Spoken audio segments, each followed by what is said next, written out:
Welcome back, everyone. This past week, Honor Flight of Northwest Ohio embarked on their first flight of the season.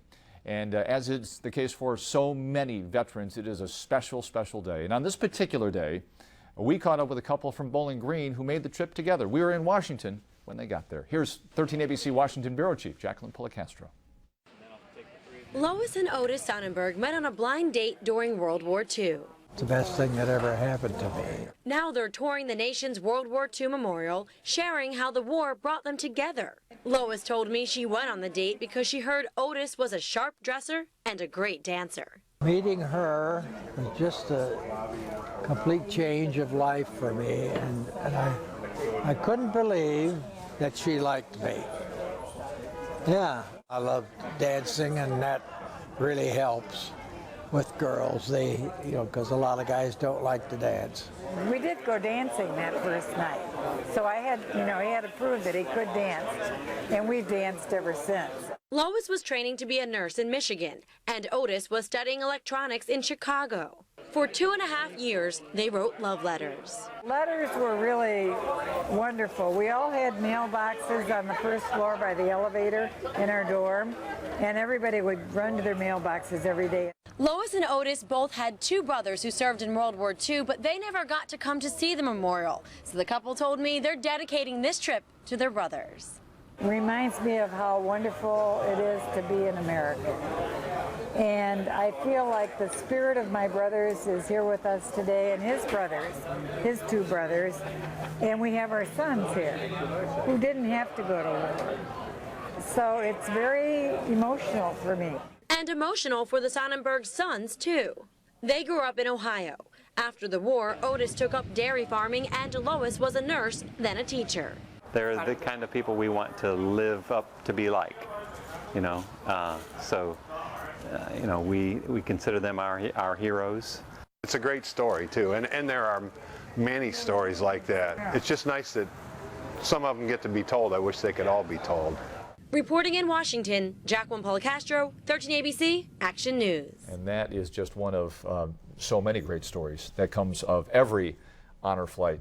And Lee Armstrong is the president of Honor Flight of Northwest Ohio, here to talk about this past week's flight and the upcoming flights as well. Lee, great to see you. Good to see you. Always. Thanks for having us. Once a year we have an Honor Flight a representative on this program, and today it just happens to go with Dancing with the Military Stars, where Lois and Otis, put those, just a beautiful story. And what Ken Leslie does with One Matters in helping veterans, once they get back on American soil. So it all kind of meshes together today. But Honor Flight this past week, tell us why that was such a special flight for your organization. We have had over the years many, many, many great veterans that have gone with us, and we fortunately got the pleasure of meeting Ron Miller. Ron Miller's with the Genoa American Legion Band. We kind of made it our official band of Honor Flight Northwest Ohio. And he always was really, really good organizing things, and he'd always yell mail call at the end of events. Well, he passed on December 7th of 2012, and we were trying to figure a way we could honor him for things he's done for us. And as it turned out, it bothered me all through January. I finally decided one day, I woke up over the weekend, I said, I got to call his wife and ask her if we could do a memorial flight. Well, it turned out that the day we called, if I remember correctly, was her birthday. I might get it backwards, his birthday. And then she was all real excited about it. So I went to schedule the flight, and we normally do on Wednesdays.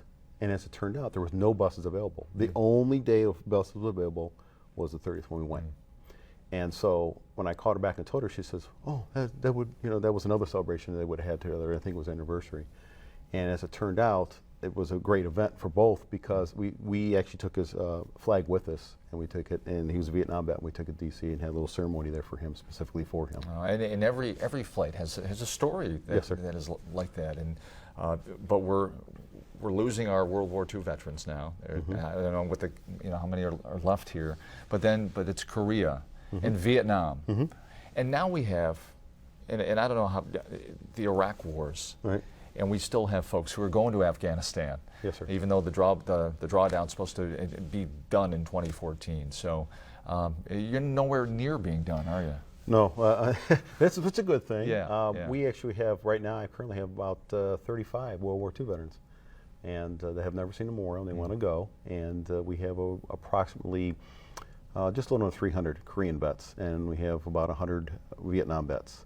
We did a special flight last year in October for the Vietnam vets, and we took 143 Vietnam vets there. And we came back, we actually had homecoming over 2,000 in Medicine Grand Air. It was a really remarkable event. We have been taking Korean vet. It's probably about 60-40 right now, 60 World War II and 40% Korean vets. What's the process if someone out there perhaps hasn't connected with your organization and said, well, I serve my country too, and nobody's called me, what's the process to get a hold of them? Very easy. You go to our website, www.honorflightnwo.org, or you can email at hfnwo@bex.net. And all the questions, we have a great website that you can download applications you can fill out if you want to be a volunteer, a guardian, or a veteran who wants to go on the flight. And what about the specific memorials? You've been along with the veterans when and that appears to be the most touching moment, at least in many of the stories that we see back here at home. Take us inside one of those exchanges. It's very unique. You know, unfortunately this time they're working on the World War II memorial and had the fountain shut down. But the impact it made on the World War II vets there were on the flight was very impressive, as you can see by there when he came back. We also, when we went to the Korean, same thing, because those figures are very tall. I mean, I think 8 foot or 9 foot, something like that. They're extremely tall. And when they're all 17 figures, when you look at them, it's like, wow, this is amazing. And the impact, it affected them too the same way. And so even the Vietnam vets, when they go into and I wanted to ask you about Vietnam, because you know, obviously one of the most controversial wars this country has ever seen. Yes, and we thank them like we thank everyone. But it's been difficult for many of the Vietnam veterans. So is that dynamic a little bit different?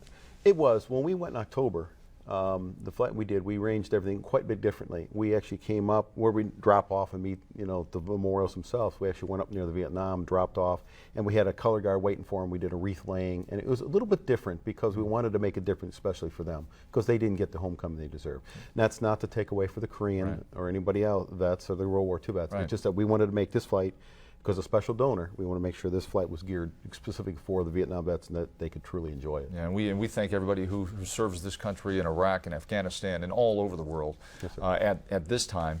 Let's talk about the next flight. We have about a minute left. Okay. So that's coming up in a couple of weeks, right? Yes, May 22nd.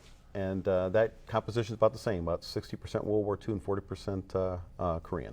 All right. Congratulations on the start of another season, year number... This is our 6th year flying. Here in Northwest Ohio. Yes, sir.